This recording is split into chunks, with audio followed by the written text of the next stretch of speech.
The $1 million myth. You've been told you need $1 million to retire. Every financial guru, every online calculator, every anxiety-inducing article says the same thing. But here's what they don't tell you. The 3 wealthiest retirees I know, none of them have $1 million. And the loneliest man I ever interviewed, he had $2.7 million in his 401k. Untouched Social Security benefits, and a Medicare Advantage plan with 0 premiums.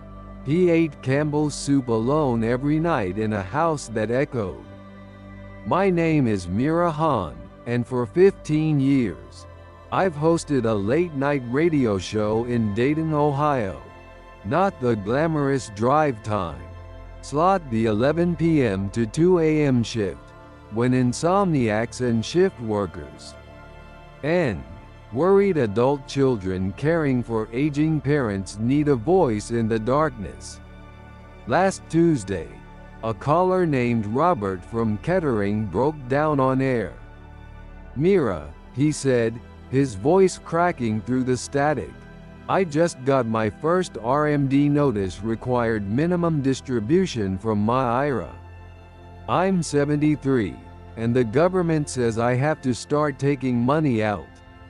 I've saved everything, never touched it. My financial advisor says I'm set for life.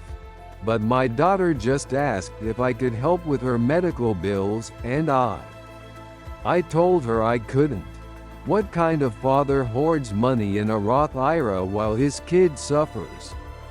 I sat there in the booth, fluorescent lights humming overhead, my coffee cold in its NPR Pledge Drive mug, and I realized something. We've built an entire industry around accumulation. Max out your 401k, contribute to your Roth, delay Social Security until 70, but nobody teaches us how to spend. Nobody teaches us the sequence. That night changed everything. I started a series called My Sequence, and what I discovered shattered every retirement myth I'd been taught. 3 weeks after Robert's call, I drove to Indianapolis to meet Sunwoo Park, a 71-year-old retired GM plant worker.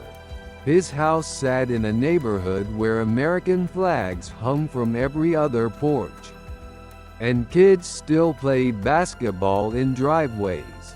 Sunwoo led me to his garage, past a workbench cluttered with WD-40 cans and socket wrenches, to show me something remarkable.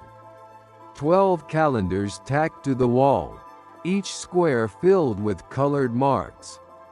"Red is for people," he explained, pointing to a Tuesday marked grandson's T-ball game. "Blue is for rest, real rest, not just watching TV. Green is for projects that matter." I asked about his retirement finances, expecting the usual anxiety. He laughed. "I get $2,300 from Social Security. My wife gets half that in spousal benefits. Our Medicare Part B premiums come right out of the check, $174 each.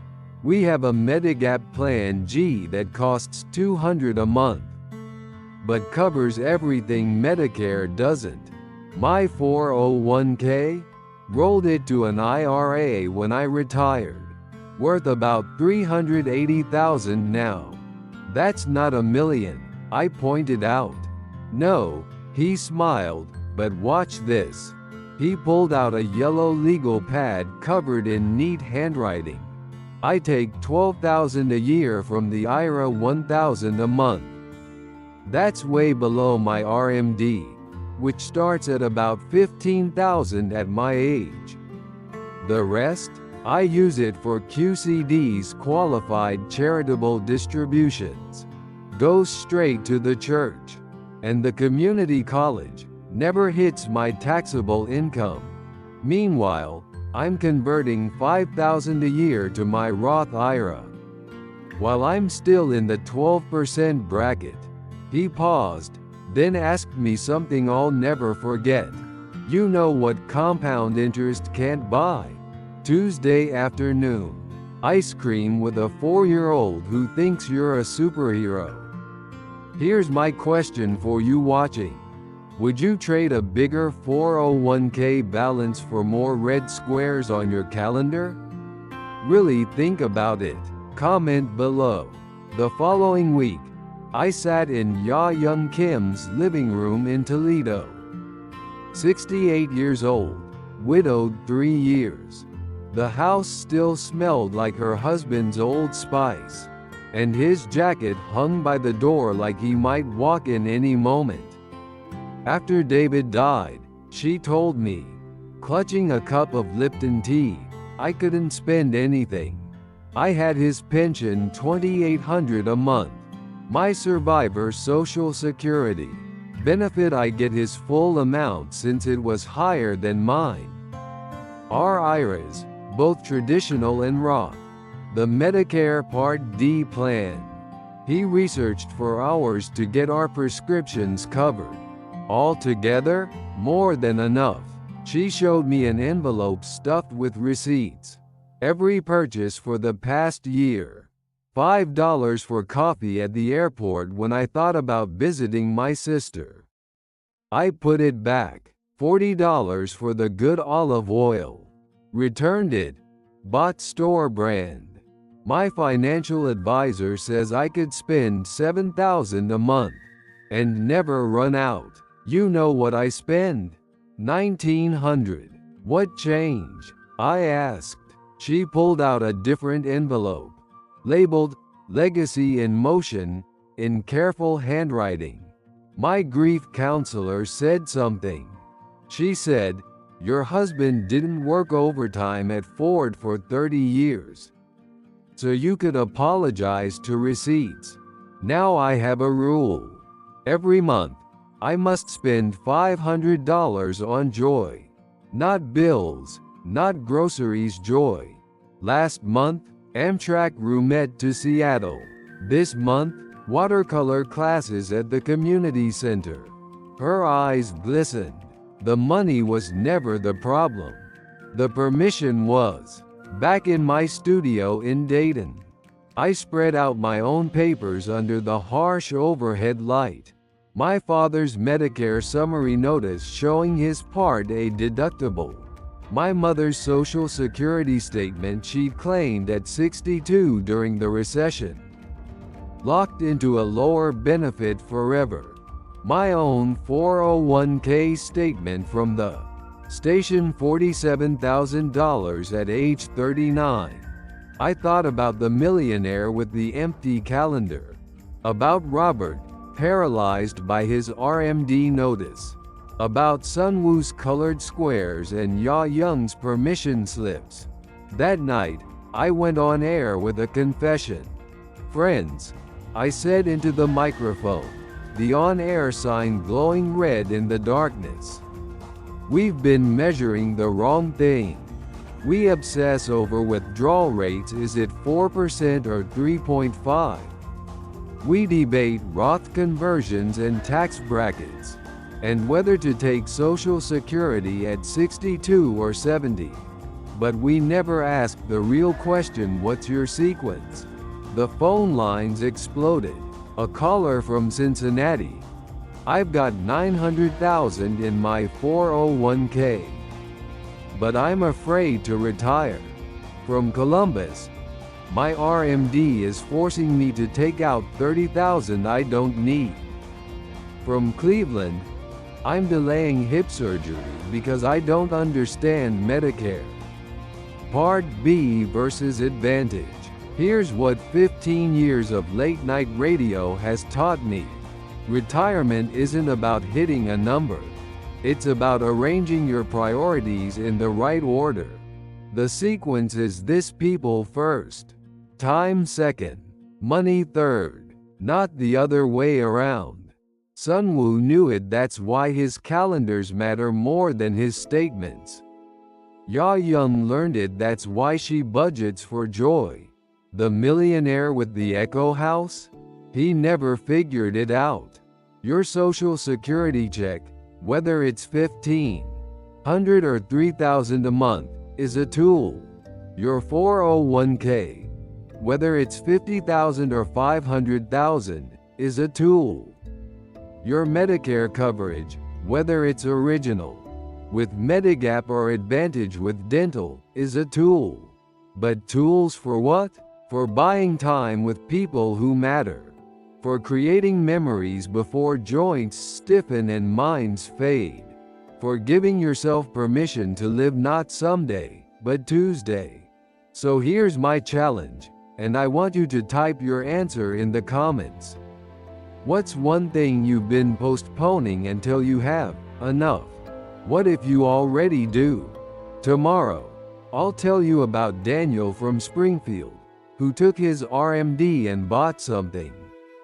His financial advisor called foolish plane tickets for his entire family to visit Ireland, where his grandfather was born. The advisor showed him charts about sequence of returns risk. Daniel showed him a photo of 4 generations touching the cliffs of Moher together. The advisor had the math. Daniel had the moment. Which would you choose? This is Mira Han, reminding you retirement isn't about becoming a millionaire. It's about knowing your sequence. People, time, then money, not the other way around. The calendar lesson. The drive to Indianapolis took 90 minutes from Dayton, straight up I-70 past cornfields and Casey's General Stores. I'd interviewed hundreds of retirees by phone, but Sunwoo Park was different. He'd called into my show 6 times over 3 months, and each time, he said the same thing. Stop asking people about their 401k balance. Ask them about their Tuesday afternoon. So here I was, pulling into his driveway on Meadowlark Lane, where basketball hoops stood in every third driveway, and American flags hung limp in the August heat. His lawn was sharp-edged, perfect, the kind only retired men with time and pride achieve. Sunwoo met me at the door wearing a Kansas City Chiefs t-shirt and house slippers, holding a mug that read, "World's Okayest Grandpa."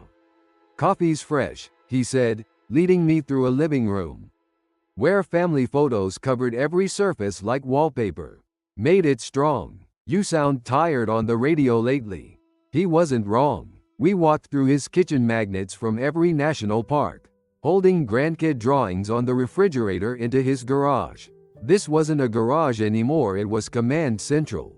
A workbench ran the entire back wall, pegboard above it, holding every craftsman tool from the last 40 years.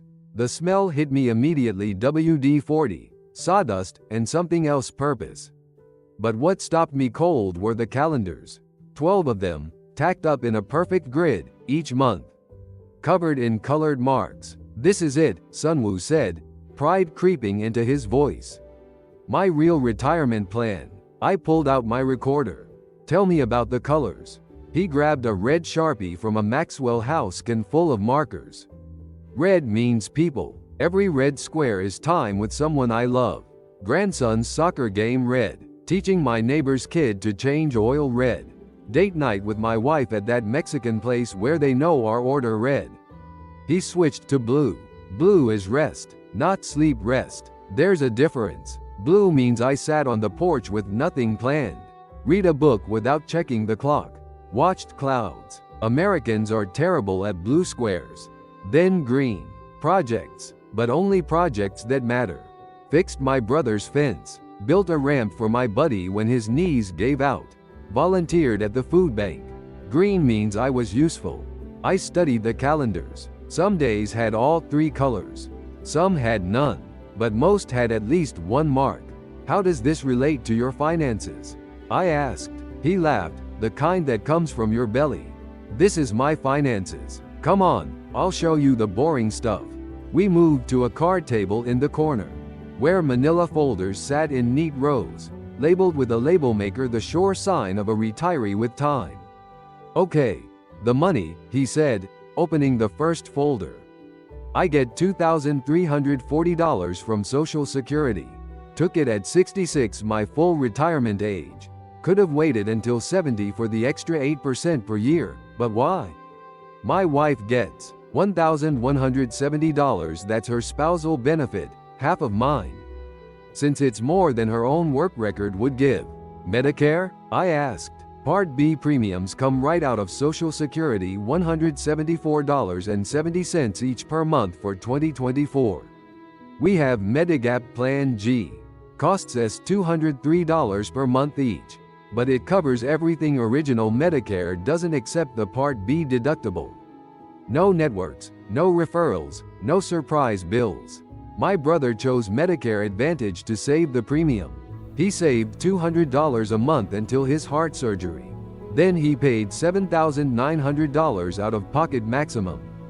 Me, I paid my $240 deductible and that's it. He opened another folder. The 401k to IRA rollover did that the month after I retired. Why? More investment choices, better control. The 401k had 18 funds. My IRA, I can buy anything. Kept it simple though, 3 index funds. Balance? I asked. $387,000. Not $1 million. Not close. But watch this. He pulled out a handwritten chart. At 73, my RMD required minimum distribution will be about $14,500. That's what the IRS makes me take out. But here's the trick, I only need $12,000 a year from it. The rest? QCD. Qualified Charitable Distribution, I said. Exactly. Goes straight from my IRA to charity. Never touches my taxable income. Last year, $3,000 went to the community college welding program. They sent me a photo of the kid who got the scholarship. He's 22, first in his family to learn a trade. That photo earned a red square and a green square. He showed me another calculation. I'm also doing small Roth conversions, $5,000 a year. Keeps me in the 12% tax bracket. My traditional IRA gets smaller. My Roth gets bigger. My future RMDs get lower. It's like preventive maintenance on a car. But here's what your financial YouTube guys don't tell you. He continued, leaning forward. I track something else. He pulled out a different notebook. Opportunity cost. Every year I delay spending on experiences. That's a year I can't get back. My knees are 71 years old. My grandson is 4. In 10 years, I might have more money. But he won't want to build Legos with grandpa anymore. Let me pause here to recap Sunwoo's strategy, because this is brilliant. Social Security. $2,340 him, $1,170 spousal, $3,510 monthly base. Medicare Original Medigap Plan G, no surprises. Any doctor. 401k IRA rollover.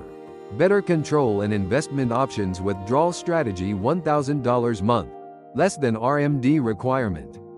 QCDs reduce taxable income while funding causes. He cares about small Roth conversions while in low tax bracket. The calendar system. Red people, blue rest, green purpose. Want to see it in action? Sunwoo asked, checking his watch. It's almost 3. That's when Brendan gets home. We walked outside where a school bus was wheezing to a stop. A small kid with a dinosaur backpack bigger than his torso jumped off and ran straight to Sunwoo. Grandpa, can we work on the robot today? Sunwoo looked at me. This is a red square day. We're building a robot from a kit his mom thinks is too advanced for him. She's probably right. He winked. That's what makes it fun. As they headed to the garage, Brendan chattering about servo motors. Sunwoo turned back. You know what my RMD can't buy? The way he just ran to me. The way he assumes I have time for him. Because I do. I deliberately, intentionally, purposefully do. Later, sitting in his kitchen while Brendan assembled circuits with the focus of a heart surgeon, Sunwoo made his final point. I knew a guy at the plant. Saved everything. Died with $1.8 million in his 401k. His kids fought over it for 3 years. None of them remembered a single Tuesday he spent with them. Me, I'll die with less money but more colored squares. My kids already know the plan, there won't be much left. Because I'm spending it on memories with them now. Any regrets about not having that million? I asked. I had coffee with my wife this morning on the porch, blue square. I'm building a robot with my grandson, red square. Tonight I'm helping my neighbor install a ceiling fan, green square. Show me the mutual fund that pays those dividends. Driving home on I-70, I couldn't stop thinking about those calendars. We're so obsessed with accumulation strategies, max out the 401k, optimize the tax brackets, delay Social Security, that we forget about distribution of something more valuable than money presents. Sunwoo didn't have $1 million. He had something better, a system that valued time with the right people over another decimal point in his IRA balance. That night, back in my studio, I asked my listeners, if you could guarantee either an extra $100,000 in your 401k or 50 more red square days with someone you love, which would you choose? The phone lines lit up like Times Square. But here's what I want to ask you, watching right now. What color would today be on your calendar? And more importantly, what color do you want tomorrow to be? Type your answer below. Use Sunwoo's system: red for people, blue for rest, green for purpose. Because here's the truth, Sunwoo taught me your RMD might be required by the IRS, but your red squares, those are required by life. And unlike your 401k balance, you can't make catch-up contributions to Lost Tuesdays. Tomorrow, I'll tell you about Ya Young, a widow who discovered that her husband's Social Security survivor benefits came with something unexpected: permission to finally live. But tonight, think about this: what would change if you started measuring wealth not in dollars, but in colored squares? This is Mira Han, reminding you that retirement isn't about the size of your IRA rollover. It's about what you roll over.